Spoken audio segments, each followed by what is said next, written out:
সাহাবায়ে কেরামদের সমালোচনা করে, রাসূলুল্লাহকে মুর্দা নবী বলে, আউলিয়া কেরামকে গালি দিয়ে রাজনীতি বাংলার জমিনে হবে না, ঠিক কিনা বলেন? আমরা দলীয় রাজনীতি করি না, তাই নয় যে আমরা ইসলাম চাই না, ঠিক কিনা বলেন? হাজরিন, রাজনীতি না করি, ইসলামের খেদমত হচ্ছে আলহামদুলিল্লাহ।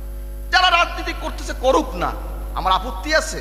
যদি কি ইসলামী রাজনীতি করতে চায় করুক।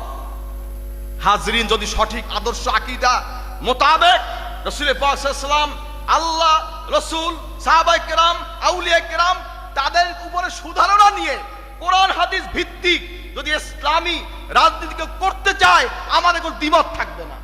কিন্তু সাহাবায়ে কেরামদের সমালোচনা করে, রাসূলুল্লাহকে মুর্দা নবী বলে, আউলিয়া কেরামকে গালি দিয়ে রাজনীতি বাংলার জমিনে হবে না, ঠিক কিনা বলেন? বাংলার জমিন আউলিয়া কেরামের জমিন, তাদের রক্তে গড়া, তাদের ঘামে ভেজা এই বাংলার জমিন। এদেশে রাজনীতি করতে হলে আউলিয়া কেরামের আদর্শ রাজনীতি করতে হবে।